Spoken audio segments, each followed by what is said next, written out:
ہم پڑھ رہے ہیں سورہ شعراء آیت نمبر 160 سے. اس آیت کا ٹاپک ہے حضرت لوط علیہ السلام کی پرسوز دعوت. اعوذ باللہ من الشیطان الرجیم. بسم اللہ الرحمن الرحیم. کذبت قوم لوط المرسلین.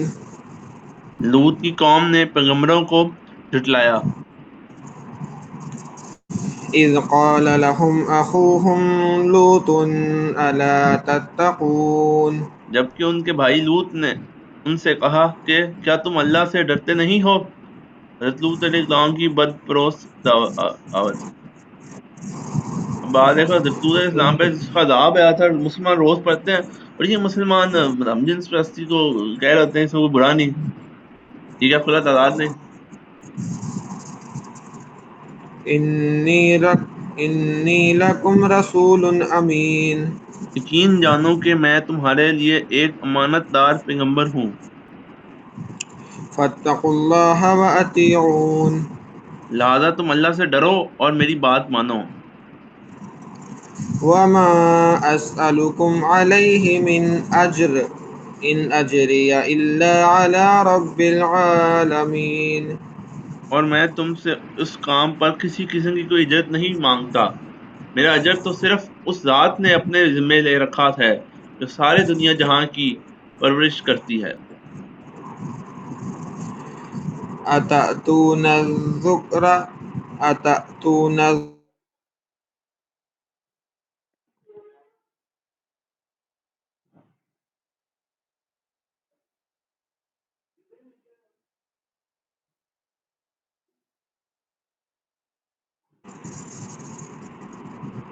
کیا دنیا کے سارے لوگوں میں تم ہو جو مردوں کے پاس جاتے ہو. ٹرانسلیشن. کیا تم جہان والوں میں سے مردوں کے ساتھ شیوت رانی کرتے ہو. اچھا، مردوں.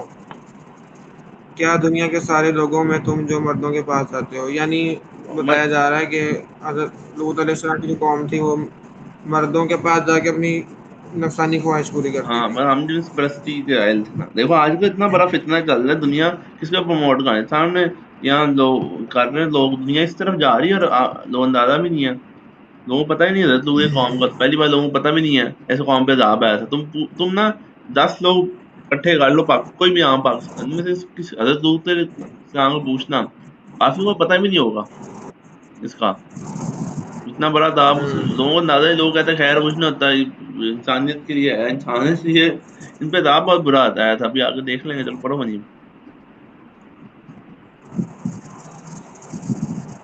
وَتَذَرُونَ مَا خَلَقَ لَكُمْ رَبُّكُم مِّنْ أَزْوَاجِكُمْ بَلْ أَنتُمْ قَوْمٌ عَادُونَ. اور تمہاری بیویاں جو تمہارے رب نے تمہارے لیے پیدا کی ہیں ان کو چھوڑ بیٹھے ہو. حقیقت یہ ہے کہ تم حد سے بالکل گزر رہے لوگ ہو. حضرت علیہ السلام کی قوم کی طرف بھیجے گئے تھے. ان کی مراد فطرت کے خلاف مردی سے اپنی جنسی خواہشات پوری کرنا تھا، ہوس جو ہے. ان کا واقعہ تفصیل کے ساتھ سورہ ہود، سورہ حجر میں گزر چکا ہے، اور ہم نے ان مختصر تعارف سورہ اعراف میں بھی کیا ہوا ہے. قوم لوط علیہ السلام کی جہالت. قالوا لئن لم تنته يا لوط لتكونن من المخرجين. کہنے لگے، لوط اگر تم باز نہ آئے تو تم بھی ان لوگوں میں شامل ہو جاؤ گے جنہیں بستی سے نکال باہر کیا جاتا ہے. قال إني لعملكم من القالين. لوط نے کہا، یقین جانو میں ان لوگوں میں سے ہوں جو تمہارے اس کام سے بالکل بیزار ہے. رب نجني وأهلي مما يعملون. میرے پروردگار، جو حرکتیں یہ لوگ کر رہے ہیں مجھے اور میرے گھر والوں کو ان سے نجات دے دیں. یعنی اس کرہن سے نجات دیتے ہو جو لوگوں کو ایسے گھنونے کردار میں ملوث دیکھ کر پیدا ہوتی ہے، اور اس عذاب سے محفوظ رکھ جو ان کے حرکتوں کی وجہ سے ان پر نازل ہونے والا ہے. یہ لفظ ہے قرآن. مطلب مطلب برائی. کوڑا گندی چیز کوئی یا اریٹیشن. صحیح صحیح. فنجیناہ واہلہ اجمعین. چنانچہ ہم نے ان کو اور ان کے سب گھر والوں کو نجات دے دی الا عجوزا فی الغابرین. سوائے ایک بہرائی کے جو پیچھے رہنے والے میں شامل تھی. اس سے مراد خود حضرت لوط علیہ السلام کی بیوی ہے جو ایمان لانے کے بجائے اپنی بدکار قوم کا ساتھ دیتی تھی. جب عذاب آنے سے پہلے حضرت لوط علیہ السلام کے شہر سے باہر نکالنے کا حکم آیا تو عورت اللہ تعالیٰ ہی کے حکم سے پیچھے رہ گئی تھی. چنانچہ جب یہ وسطی والوں میں عذاب آیا تو یہ ان کے شامل تھی. ثم دمرنا الآخرین. پھر اور سب کو ہم نے تباہ کر دیا.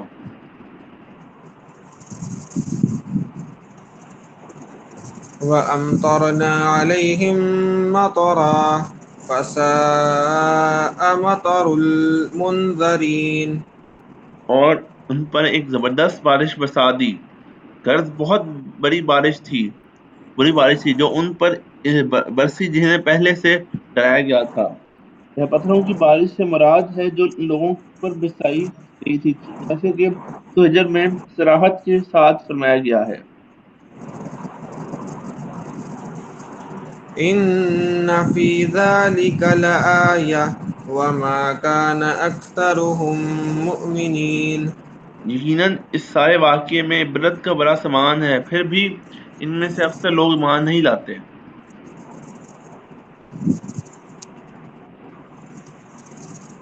ان قوم لوط کے بارے میں آپ بتا رہے تھے کہ ان کے نشانات بھی موجود ہیں نہیں قوم عذاب.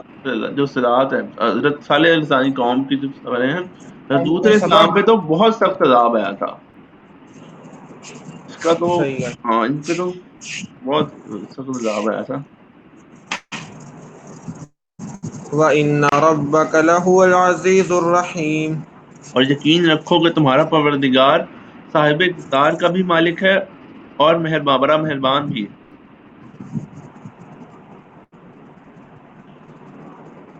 شاید کا ٹاپک ہے حضرت شعیب علیہ السلام کی خیر خواہانہ دعوت. کذب اصحاب الایکۃ المرسلین. ایک اکا کے باشندوں نے پیغمبر کو جھٹلایا. اکا کے باشندوں ایک اصل میں جنہیں جنگلوں کہتے ہیں. حضرت شعیب علیہ السلام جس قوم کی طرف بھیجے گئے تھے وہ ایسے ہی گھنے جنگل کے پاس واقع تھی. بعض مفسرین نے کہا ہے کہ اس بستی کا نام مدین تھا. بعض نے کہا ہے کہ یہ مدین کے علاوہ کوئی اور بستی تھی.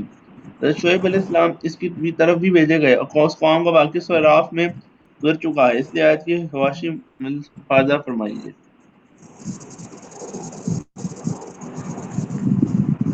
اذ قال لهم شعیب الا تتقون. جبکہ شعیب نے ان سے کہا کہ کیا تم اللہ سے ڈرتے نہیں ہو. انی لکم رسول امین.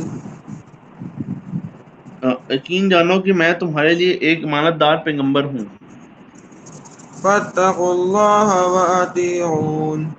لہذا تم اللہ سے ڈرو اور میری بات مانو.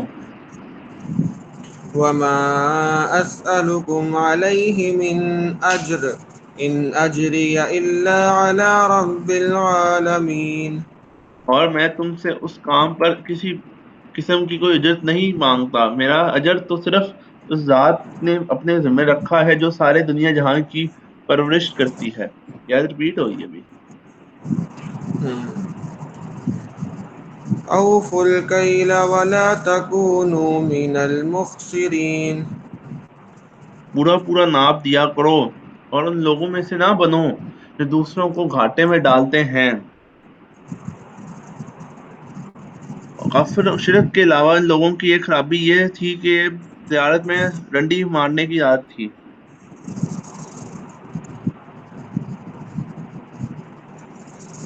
تجارت میں ڈنڈی مارتے تھے یعنی سامان غلط دیتے تھے یا کم دیتے تھے نہیں جتنا. ڈنڈی تو مطلب ناپ تو میں کمی کر دی. ناپ تو پاکستان جو اس طرح پاکستان میں لوگ کرتے ہیں ناپ تو میں کمی کر لیتے ہیں. مشینیں لگائی ہوتی ہیں. وزنوا بالقسطاس المستقیم. اور سیدھی ترازو سے تلا کرو. ولا تبخسوا الناس أشياءهم ولا تعثوا في الأرض مفسدين. اور ان کی چیزیں گٹا نہ کرنا دیا کرو، زمین میں فساد مچانا مت کرو. یہ لوگ مسافروں کو لوٹنے کے لیے ڈاکے بھی ڈالتے تھے اور فساد بھی چاہتے تھے اور چیزیں بھی ٹھیک نہیں دیتے تھے. مسافروں کو لوٹنے کے لیے.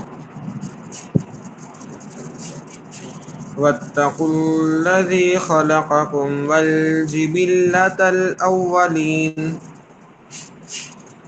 اس ذات سے ڈرو جس نے تمہیں پیدا کیا ہے اور پچھلی خلقت کو بھی. قالوا إنما أنت من المسحرين. کہنے لگے تم پر تو کسی نے بڑا بھاری جادو کر دیا ہے. وما أنت إلا بشر مثلنا وإن نظنك لمن الكاذبين. تمہاری حقیقت اس کے سوا کچھ بھی نہیں کہ تم ہم جیسے ہی ایک انسان ہو، اور ہم تمہیں پورے یقین کے ساتھ جھوٹا سمجھتے ہیں. فأسقط علينا كسفا من السماء إن كنت من الصادقين. لہذا اگر تم سچے ہو تو ہم پر آسمان کوئی ٹکڑا گرا دو. قال رب أعلم بما تعملون. شعیب نے کہا میرا پروردگار خوب جانتا ہے کہ تم کیا کر رہے ہو، یعنی کس وقت کون سا عذاب نازل کیا جائے. یہ فیصلہ اللہ تعالیٰ کے ہاتھ میں ہے، وہ جب چاہے گا جس قدر عذاب ناصب ہوگا نازل فرما دے گا، کیونکہ وہ تمہارے سب کاموں سے پوری طرح باخبر ہے.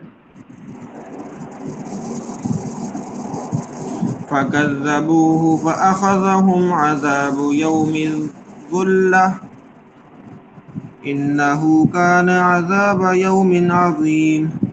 غرض ان لوگوں نے شعیب کو جھٹلایا، جس کا نتیجہ یہ ہوا کہ انہیں صاحبان والے دن کے عذاب نے آ پکڑا. بے شک وہ ایک زبردست دن کا عذاب تھا. کئی دن تک سخت گرمی پڑے گی، بعد میں ایک بادل نے ان کی بستی کے قریب آیا جس کے نیچے ظاہر ٹھنڈی ہوا چل رہی تھی. بستی کے سب لوگ اس بادل کے نیچے جمع ہو گئے. اس بادل نے ان پر انگار برسا جس سے وہ سب ہلاک ہو گئے. إن في ذلك لآية وما كان أكثرهم مؤمنين. یقیناً اس سارے واقعے میں عبرت کا بڑا سامان ہے، پھر بھی ان میں سے اکثر لوگ ایمان نہیں لاتے. مطلب ایک دم کافروں کی بات بھی کی جا رہی ہے تو نہیں مان لاتے، اور ایک دم مسلمانوں کو ہدایت دی جا رہی ہے کہ واقعات سے امپورٹنس بتائی جا رہی ہے. وَإِنَّ رَبَّكَ لَهُوَ الْعَزِيزُ الرَّحِيمُ. اور یقین رکھو کہ تمہارا پروردگار صاحب اقتدار بھی ہے اور بڑا مہربان بھی. یہ اس طرح کی آیتیں قرآن مجید میں بہت زیادہ رپیٹ ہوتی ہیں، باقی خاص کر واقعے کے اینڈ پہ، تاکہ واقعے بارے میں بتا سکیں. ایک رکوع اور پڑھ لیتے ہیں، پڑھ لیں. ٹھیک ہے ٹھیک ہے. وَإِنَّهُ لَتَنزِيلُ رَبِّ الْعَالَمِينَ. بے شک یہ قرآن رب العالمین کا نازل کیا ہوا ہے. نزل به الروح الأمين. امانت دار فرشتے اسے لے کر اترا ہے. یہ میں نے امین آئین سے پڑھ لیا تھا، میں دوبارہ پڑھتا ہوں. نزل به الروح الامین. اور امانت دار فرشتے اسے لے کر اترا ہے. یہ بیسیکلی ان کو کہا جا رہا ہے نا، حضرت جبرائیل کو.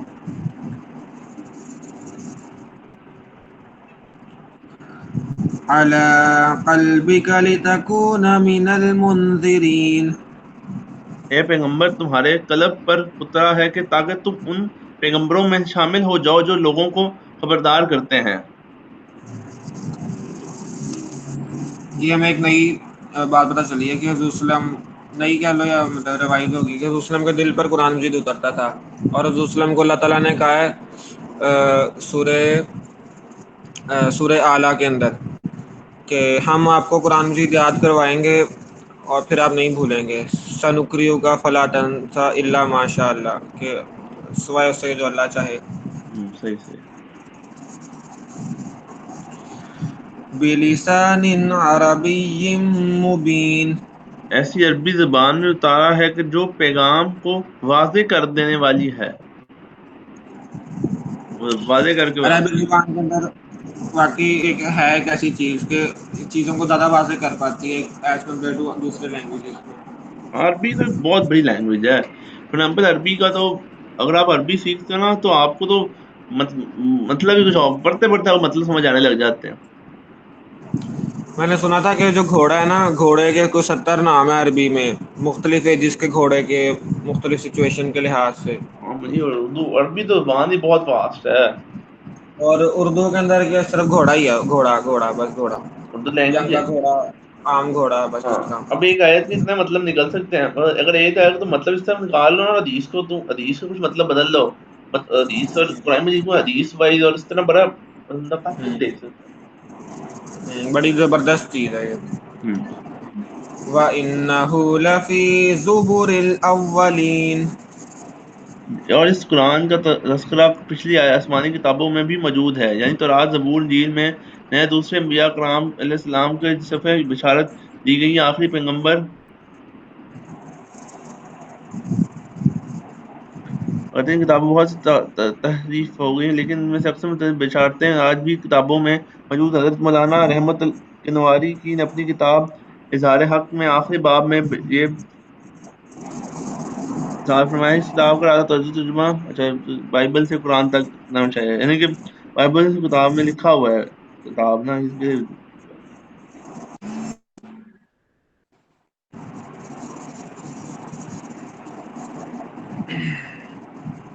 یاد پڑھ لیا نا، انہو. ہاں اولم یکن لهم آیة ان یعلمہ علماء بنی اسرائیل. بھلا کیا ان لوگوں کے لیے یہ کوئی دلیل نہیں کہ بنو اسرائیل کے علماء اس سے واقف ہیں؟ بنو اسرائیل میں سے جو لوگ آن حضرت صلی اللہ علیہ وسلم پر ایمان لے آئے تھے وہ خلم کھلا یہ بتاتے تھے کہ یہودی نصرانی کی کتابوں میں آن حضرت صلی اللہ علیہ وسلم کی تشریح، آدمی کی بشارت، آپ کی علامتیں درج ہیں. لیکن بنی اسرائیل کے جو علماء مان نہیں لائے وہ بھی تنہائی میں کبھی کبھی بات حقیقت کا اعتراف کر لیا کرتے تھے. وَلَوْ نَزَّلْنَاهُ عَلَى بَعْضِ الْأَعْجَمِينَ. اور اگر ہم یہ کتاب اجمی لوگوں میں سے کسی پر نازل کر دیتے فَقَرَأَهُ عَلَيْهِمْ مَا كَانُوا بِهِ مُؤْمِنِينَ. اور وہ ان کے سامنے پڑھ بھی دیتے تو یہ لوگ تب بھی اس پر ایمان نہ لاتے.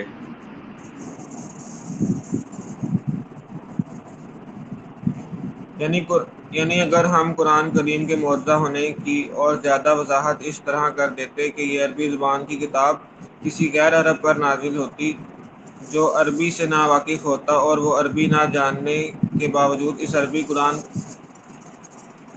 پڑھ کر سناتا، تب بھی یہ لوگ ایمان نہ لاتے، کیونکہ ایمان نہ لانے کی وجہ یہ نہیں ہے کہ قرآن کریم کی حقانیت کے دلائل معاذ اللہ کمزور ہیں، بلکہ انہوں نے ضد کی بنا پر طے کر رکھا ہے کہ کیسے ہی دلائل سامنے آ جائیں یہ ایمان نہیں لائیں گے. زد تھی نا زدی.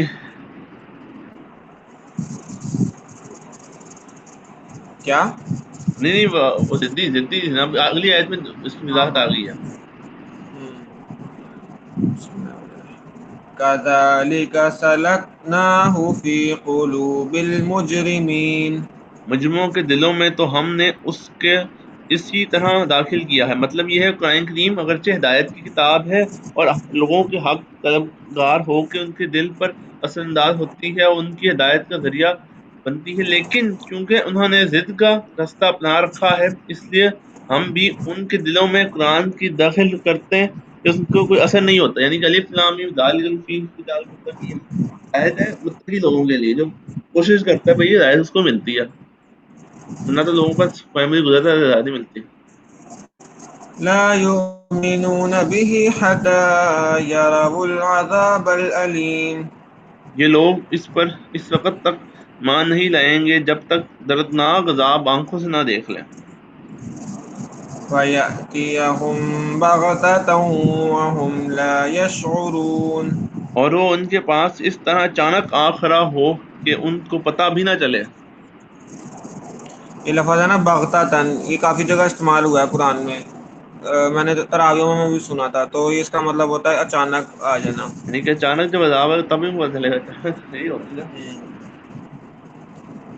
فَيَأْتِيهِمْ، پھر جب ان کے پاس آ جائے گی، بغتتاً ایک اچانک، وَهُمْ لَا يَشْعُرُونَ، تو وہ ان کو کوئی وہم و گمان نہیں ہوگا.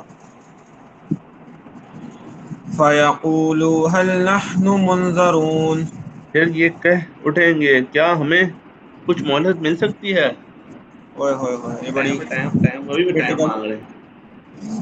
اللہ ابھی بھی ٹائم مانگ رہے کریٹیکل آیا تھا یہ. ہیں. کتنا ٹائم مانگو گے. زندگی تو اتنی ملتی ہے. لوگ تو یہ بھی ٹائم مجید میں تو یا جس طرح وہ پیپروں میں ہوتا ہے یا کوئی اسائنمنٹ میں ہوتا ہے، اگر ہم اس کو اپنی ریئل لائف سے کنیکٹ کریں، جب ڈیڈ لائن آ جاتی تو ہم کہتے ہیں کاش کو ایک آدھا دن اور مل جاتا. پھر ہم سر کو کہتے ہیں سر ایک دن آگے کر دیں. تو دنیا میں تو کبھی کبھار تکا لگ جاتا ہے، لیکن آخرت میں کوئی نہیں ایک دن آگے ملنا. ایسا ہی مجھے ٹائم مانگوں گا فری سے ٹائم مانگوں گا فری سے ٹائم نماز سے پڑھنے دو. اس لیے کوشش کرنی چاہیے کہ ساتھ ساتھ پڑھائی کرنی چاہیے، پینڈنگ پہ کام نہیں ڈالنا چاہیے. انشاءاللہ میں بھی میرے پینڈنگ لیکچر پڑھے ہیں، میں کمپلیٹ کروں گا. بسم اللہ الرحمن الرحیم.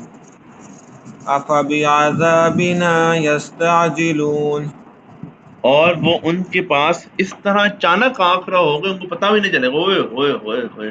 یہ تو وادی اسلام دو عام بندے پہ ہو رہی ہے. ایسے لگ رہا ہے کتنی امپورٹنٹ آیا تھا. ابھی ایسے لگ رہا ہے کہ سامنے والے سے ہو رہا ہے. کون سی مطلب آیت کا ترجمہ پڑھا؟ یہ ابھی 202 کا نا 204 پہ ہیں. 200. اچھا اچھا. افبعذابنا یستعجلون، تو کیا یہ لوگ ہمارے عذاب کے لیے جلدی مچا رہے ہیں. اوپر کے عذاب کا جو ذکر اس کو سن کر کافی لوگ مذاق اڑاتے تھے کہ یہ کہتے تھے کہ اگر ہم عذاب ہونا تو ابھی جلدی آ جائے. آیت اس کا جواب ہے کہ اللہ تعالیٰ اپنے فضل اور کرم سے فوراً کسی عذاب پر نازل نہیں کرتا، بلکہ اس کے پاس ایسے رہنما بھیجتا ہے جسے خبردار کریں اور اسے پھر مہلت دیتا ہے کہ وہ لوگ اگر حق کو قبول کر لیں چاہیں. 203 میں بات کی گئی نا اگر ہم کو پاس اچانک کرا تو کیا پتا نہیں چلے گا. یہ کہتے ہیں کہ ہمیں کچھ مہلت مل سکتی ہے.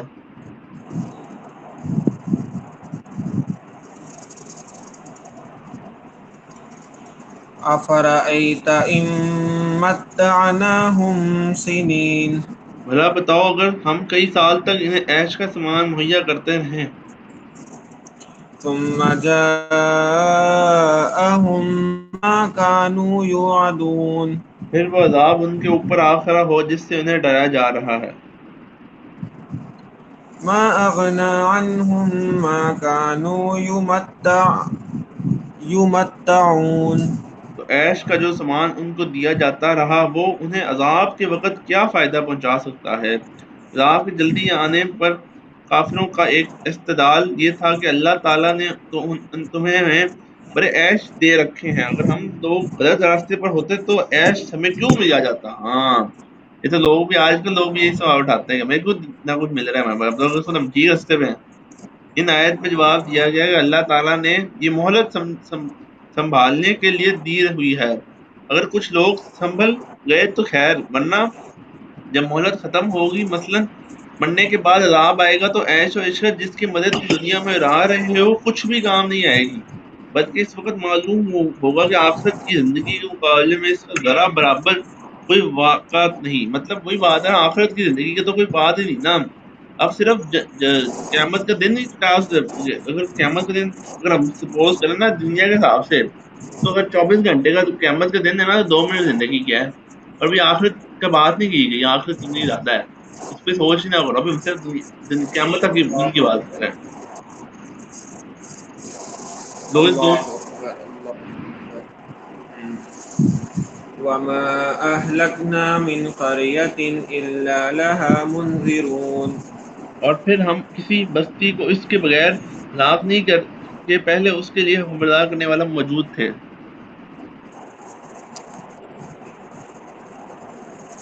ذكرى وما كنا ظالمين تاکہ وہ نصیحت کریں، اور ہم ایسے تو نہیں ہیں کہ ظلم کریں يذل وما وما وما تنزلت به الشيط وما تنزلت به الشياطين اور اس قرآن کو شیاطین لے کر نہیں اتارے۔ یہاں سے چند باتوں کی تردید کی جا رہی ہے کہ کفار مکہ قرآن کریم کے بارے میں کہتے تھے۔ بنیادی طور پر ان کے دو دعوے تھے۔ بعض لوگوں کا کہنا تھا کہ معاذ اللہ آن حضرت صلی اللہ علیہ وسلم کہن، اور بعض لوگ آپ کو شاعر کہا کرتے تھے۔ قرآن کریم کو شاعری کتاب کہتے تھے۔ اللہ تعالیٰ نے آیت میں دونوں باتوں کو تردید فرما کر کہن ان لوگوں کو کہا ہے جن کا دعویٰ یہ تھا کہ جنات ان کے قبضے میں ہیں، جو انہیں غیب کی خبریں لا دیتے ہیں۔ اللہ تعالیٰ نے ان کی آیت میں کہنوں کی حقیقت بیان فرمائی ہے جو جنات اس کے پاس آئے دراصل شیاطین ہیں، اور قرآن کریم کے مضامین ایسے ہیں جو شیاطین کبھی کن نہیں، اور وہ ایسی نیکی کی باتیں کرنے کی قدرت رکھتے ہیں۔ وما ينبغي لهم وما يستطيعون نہ یہ قرآن ان کے مطلب کا ہے اور نہ وہ اس سے ایسا کر سکتے ہیں۔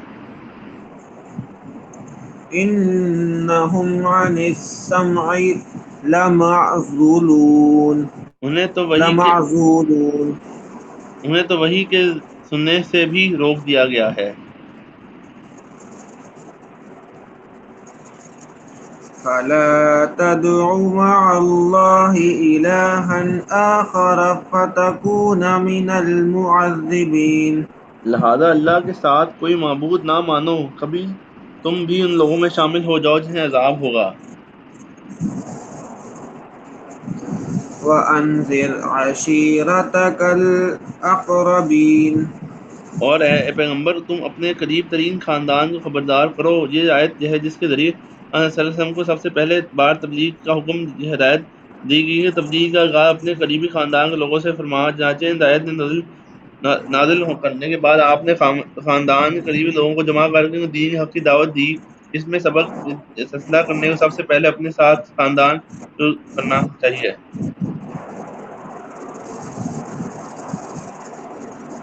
واخفض جناحك لمن اتبعك من المؤمنين اور جو مومن تمہارے پیچھے چلیں ان کے لیے انکساری کے ساتھ بھی اپنی شفقت کا بازو جھکا دو۔ فإن عصوك فقل إني بريء مما تعملون اور اگر وہ تمہاری نافرمانی کریں تو کہہ دو جو کچھ تم کر رہے ہو اس سے میرے کوئی تعلق نہیں۔ وتوكل على العزيز الرحيم اور اس اللہ پر بھروسہ رکھو جو بڑا اقتدار والا ہے اور بہت مہربان ہے۔ الذي يراك حين تقوم جو تمہیں اس وقت بھی دیکھتا ہے جب تم عبادت کے لیے کھڑے ہوتے ہو۔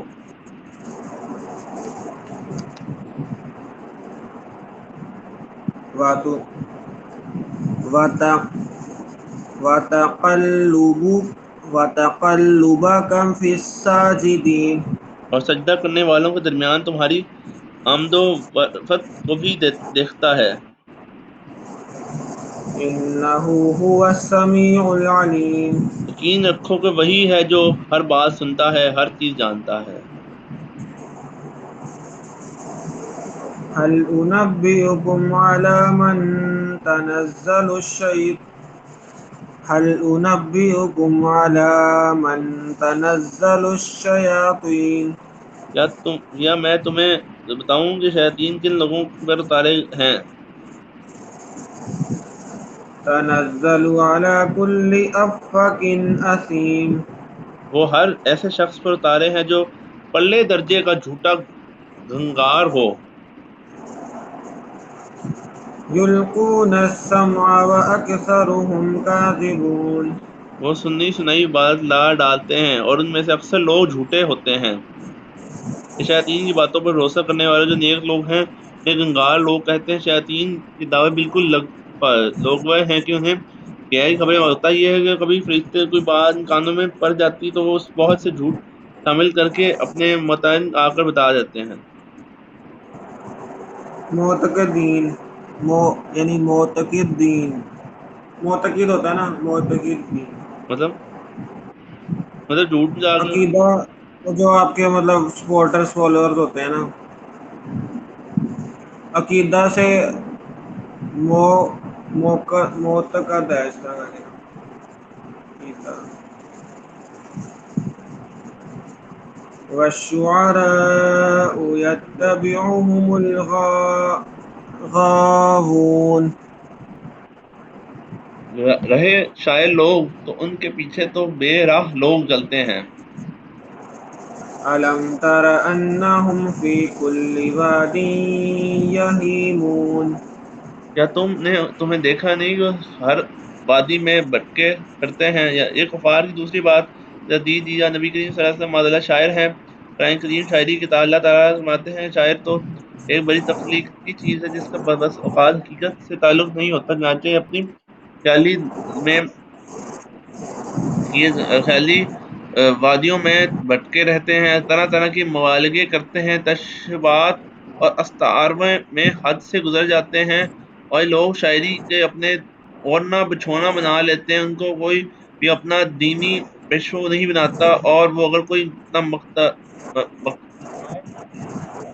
بناتا ہے ابھی تو وہ خود گمراہ ہوتا ہے حقیقت بجائے خالی دنیا میں رہنا چاہتا ہے. اب جو پچھلی پچھلی آیتیں تھیں نا، وہ تمہارے سامنے میں دیکھتے ہو نا، لوگ بنے ہوتے ہیں فارچون ٹیلر، شیاطین کی باتیں سنتے ہیں، پیر فقیر ان کے لیے بات کی جا رہی. کیا لگتا ہے نا کوئی بات سنائی دیتی تو شیطان دین سے وہ بندہ تعلق رکھتے ہیں، شیطان جو باتیں بتاتے رہتے ہیں وہ باتیں کر رہے ہوتے ہیں. وأنهم يقولون ما لا يفعلون. اور یہ کہہ بھی اس سے باتیں کہتے ہیں جو کرتے نہیں، یعنی اپنی شیخی گارتے ہوئے ایسی دعوے کرتے ہیں جو ان کا کوئی عملی زندگی سے کوئی تعلق نہیں.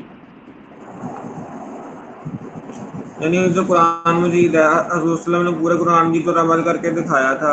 یہ ایسی بات نہیں ہے کہ صرف کلام کی حد تک نہیں ہے، عمل کی حد تک ہے کمپلیٹ قرآن کی.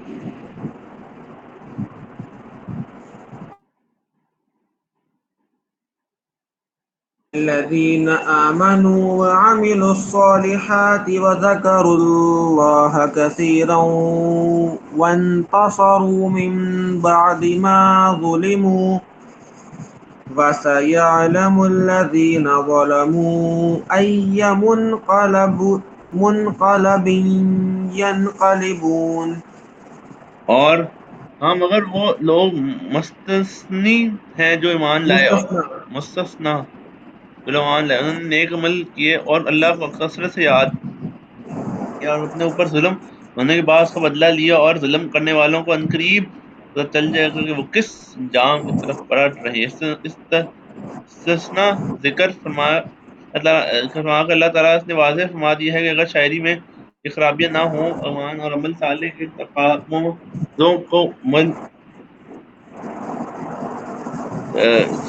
تقاضوں کو ملفوظ رکھتے ہیں تو کوئی شاعری کرے اور اپنی شاعروں تلخیات کو دین مذہب کے خلاف استعمال نہ کرے تو اس کی کوئی ہجرت نہیں. اور ظلم بدلہ دینے کا ذکر خاص سے لیے کہ شاعری شاعری میں پروپیگنڈا سب سے بڑا متصل سمجھی جاتی ہے. کوئی شاعری کسی کے خلاف کوئی شاندار عجبہ قصیدہ کہتے دیتا تو لوگوں کے زبانوں میں چڑھ جاتا. چنانچہ بعض بد نہاد کافروں نے حضور نبی کریم صلی اللہ علیہ وسلم کے بارے میں اس قسم کی شاعر کہہ دیتے شروع کر دی. بعض صحابہ مثلا حضرت حسان بن ثابت اور حضرت اللہ بن روحی نے جواب میں حضرت صلی اللہ علیہ وسلم کو نے نقد قصدے ان میں سے کفار کی تعداد کا جواب یہ بلکہ ان نے اپنی حقیقی واضح شاید میں حقیقی شاعر کی تنقید کی گئی. اس میں زیادہ واقعات یہ نبی کریم صلی اللہ علیہ وسلم کے بارے میں بتایا گیا اور وہ امپورٹنس ہے ان واقعات سے بندہ کیا سیکھ سکتا ہے. اگلی سورۃ نحل ہے، سورۃ نمل آنی ہے. وہ سورۃ نمل میں ہی نا بسم اللہ پڑھا جاتا ہے دو بار. اسی بقرے میں بسم اللہ ادھر ہی آتا ہے سورۃ نحل میں سلیمان کا واقعہ ہے، حدیث سے لوگ نہیں پڑھ لیتے ہیں. حضرت عبداللہ بن مغفل بیان کرتے ہیں رسول اللہ صلی اللہ علیہ وسلم نے فرمایا ہر دو اذان و اقامت کے درمیان نفل نماز ہے، ہر دو اذانوں کے مابین نماز ہے، پھر تیسری مرتبہ فرمایا اس شخص کے لیے جو پڑھنا چاہے. اس حدیث میں بتایا جا رہا ہے کہ اذان میں اور اقامت کے درمیان آپ دو نفل پڑھ مطلب سکتے نفل ادا کر سکتے ہیں، 2 رکعت پڑھ سکتے ہیں. مفہوم ہے حدیث کا، یعنی فجر کی نماز میں پڑھ سکتے ہیں اذان کے بعد، ظہر میں بھی، عصر میں بھی، اور مغرب کے اندر تو لوگ نہیں پڑھتے، اس لحاظ سے مغرب میں بھی پڑھ سکتے ہیں کیونکہ ادھر لکھا ہوا ہے ہر دو اذانوں اقامت کے درمیان نفل نماز ہے، ہر دو اذانوں کے مابین نماز ہے، پھر تیسری مرتبہ اس شخص کے لیے جو پڑھنا چاہیے.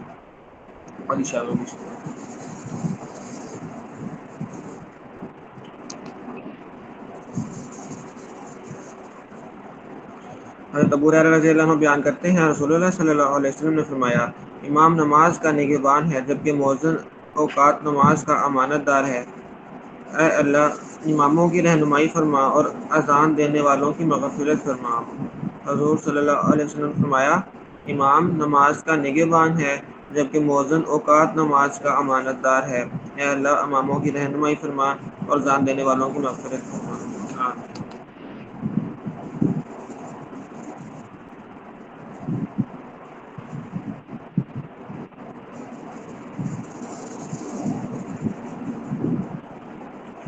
حضرت عقبہ بن عامر رضی اللہ عنہ بیان کرتے ہیں رسول اللہ صلی اللہ علیہ وسلم نے فرمایا تیرا رب پہاڑ کی چوٹی پر بکریاں چرانے والے اس شخص سے خوش ہوتا ہے جو نماز کے لیے اذان کہتا ہے اور نماز پڑھتا ہے.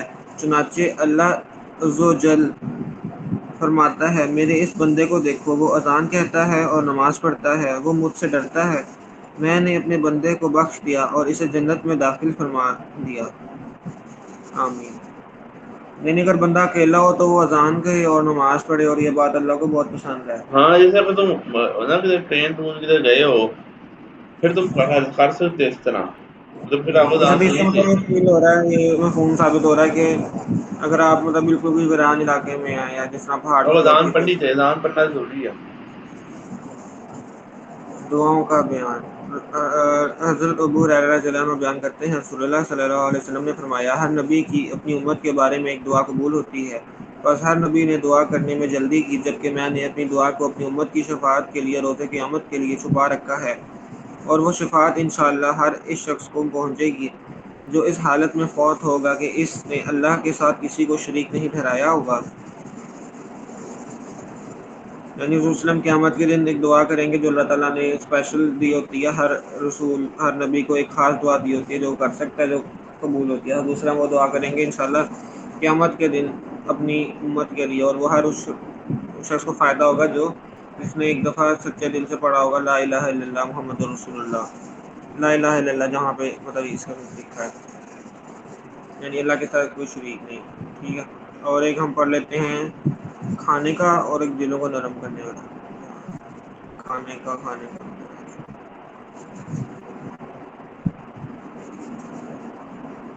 کھانوں کا بیان. حضرت مقدام بن معاد یکرب رضی اللہ عنہ نبی صلی اللہ علیہ وسلم سے روایت کرتے ہیں آپ صلی اللہ علیہ وسلم نے فرمایا اپنا اناج ماپ لیا کرو تمہیں اس میں برکت عطا کی جائے گی. اپنا اناج ماپ لیا کرو تمہیں اس میں برکت عطا کی جائے گی. فہیم حدیث کی دیکھنا ایکسپلینیشن. حدیث نمبر کیا ہے؟ 4198. 4198. چلو ٹھیک ہے ابھی دے.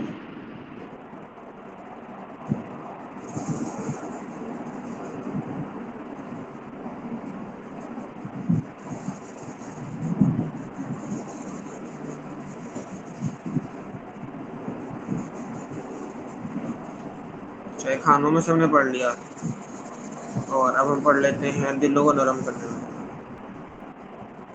ہاں یہ wearing and wagering provision when your food so for you will be such as things are mentioned should be subject to the one boarding or selling. اچھا یہ اس کے بارے میں ہے، جب آپ کرتے ہو نا ویٹ کو بیچنے اور سیلنگ میں، اس کی بات ہے.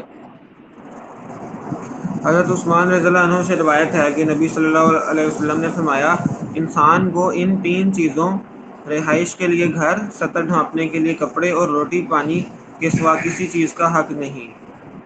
امپورٹنس کی دی جا رہی ہے، تو یہ بڑی امپورٹنٹ، جب انسان کو یہ چیز شاید مل جاتی ہے، اللہ دے دیتا ہے، ان چیزیں رزق میں بھی ہے. ایک حدیث اور پڑھتے ہیں پھر ہم اینڈ کرتے ہیں سیشن. جی حضرت عبید اللہ بن محسن رضی اللہ عنہ بیان کرتے ہیں، رسول اللہ صلی اللہ علیہ وسلم نے فرمایا، تم میں سے جو شخص اس حال میں صبح کرے کہ اسے اپنے اہل و عیال کے متعلق کوئی خطرہ نہ ہو اور وہ تندرست ہو اور اس کے پاس ایک دن کا کھانا موجود ہو، تو گویا اس کے لیے تمام اطراف سے دنیا جمع کر دی گئی. واہ کیا بات ہے. یہ بھائی امپورٹنس دی جائے شوگر کی. یہ جو حدیثیں نا دکھاتی کہ بھائی اگر بس گھر میں کھانے کو، یہ تم بتاؤ نا کسی کو حدیث، نارمل لوگ کہیں گے بھائی یہ کیا بات ہو گئی، ہاں یہ کیسی حدیث ہو گئی ہیں.